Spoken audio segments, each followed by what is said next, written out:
to the Voice debate, which continues to heat up. Joining me to get the latest is top No campaigner Warren Mundine and Liberal Senator for Victoria Sarah Henderson. They're joining me from a No campaign event in Geelong, which is in the seat held by Richard Marles federally. Sarah, Warren, welcome to the program.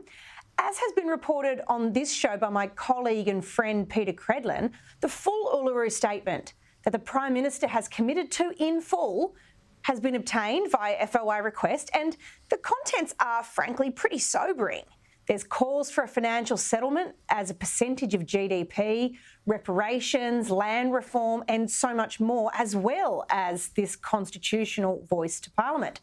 And then this week, the Prime Minister admitted on radio that he hasn't even read the thing after calling those who did conspiracy theorists. Warren, you couldn't make this stuff up, could you? Mate, you can't. It's just such a comedy show, and it's a bit of a problem when you think about the person who's pushing for changing our constitution is actually hasn't even read the document, and then says that why would he read the document? That is just horrifying to think about.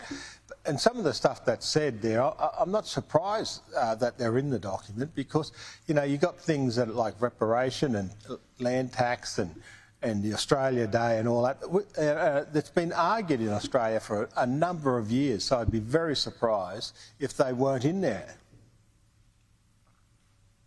Yeah, Sarah, the Prime Minister seems to be, whether by accident or by design, killing his own referendum. How does he justify, in your mind at least, being able to say that those who disagree with him are peddling misinformation when he hasn't bothered to get his head around the information itself? Well, Amanda, great to join you this evening from the Geelong West Town Hall, where we're talking to the community about the merits of the No campaign. And you're absolutely right. This Prime Minister has been deceitful and tricky about this entire process. We know very little about the Voice proposal, and in fact it's so secret that he won't even reveal the legislation which underpins it. So I think the Yes campaign is falling off the rails because the Albanese government and the Yes campaign took the Australian people for granted. They basically decided that we will just give you smoke and mirrors and you're expected to vote yes. Well, Australians are cleverer than that. They deserve all of the information. This is a very significant proposal to change our nation's rule book, and frankly the Prime Minister has treated the Australian people with contempt. And I have to say, Amanda, here in the Corio electorate, the electorate of Richard Marles, the Deputy Prime Minister, he too is taking his traditional Labor voters for granted. He ran a forum here and basically said all of Geelong is behind the Voice. Well, we know things are very divided. This is just not true.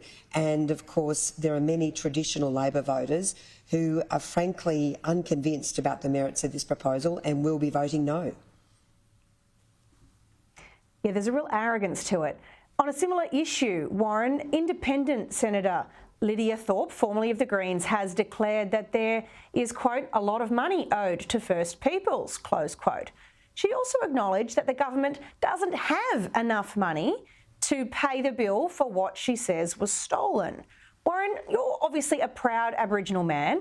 What impact do these sorts of comments have, especially to those people who are struggling in remote communities, when they compare it to the causes and the lifestyle that's lived by somebody like Senator Thorpe? Well, it goes further than that. It's not only Aboriginal and Torres Strait Islander people living in regional and remote Australia. It's also Australians, other Australians who live in these areas, plus Australians across the country who are struggling to pay their mortgages, who are struggling to put food on the table. And it's just bizarre that, you know, these type of things are coming out. And this is why the Yes campaign is in so much problems. You know, I take on Senator Henderson's comment in regard to that this secret document. In fact, it was so secret that even the Prime Minister didn't even know about it. It's just, you know, this is just nonsense. Since 1967, we have been working towards a strong, multicultural, multi-religious, even atheist, a whole multi-ethnic, racial group of people who have been able to forge ahead and build an incredible nation under a liberal democracy and strong rule of law for all Australians, no matter what their colour is, no matter what their culture is or their ethnicity or whatever. And we're moving forward since 1967 on that, and we're doing a fantastic job. We don't have the problems that other countries in the world have. You only just look at France recently and the United States over the last 4 or 5 years and the issues that are there. So it's about time, the Prime Minister, stop trying to divide the country, stop abusing people, and have his acolytes do the same thing. Stop abusing people. Let's have a proper conversation about where this country's going to head. What is our heart and soul of this country, and how are we going to help all people who are in need and build this country as a better country? Sarah, it's not uncommon in the course of this campaign for Australians who disagree with the proposition for a voice to be called racist. That's not fair, but it does happen a lot. What's your response, though, to claims from Yes campaigners that Senator Jacinta Nampijinpa-Price is racist? I mean, surely they've realised that name-calling isn't a great strategy when we're considering something as important as changing our constitution. Look, it's really disgraceful, Amanda. We've seen some shocking things said, particularly towards both Jacinta and also Warren, which is having a profound effect on both of them. But it just goes to show the sort of campaign that they are running. Frankly, I wish they would spend more time talking about Indigenous people in need, those in regional and remote communities who desperately need support, need funding, including the kids at Iparinya School who need a boarding facility to keep them off the streets and out of jail, including the kids in East Arnhem Land and also the Pilbara who've just had their boarding schools axed by the Albanese government. Why isn't the government listening to the voices who really matter? The Aboriginal and Torres Strait Islanders who really need the government's support. It is a great irony that we're hearing so much about this voice, $380 million to run the voice referendum, and yet the voices which are crying out for help are not being heard by this government. It really is pretty disgraceful.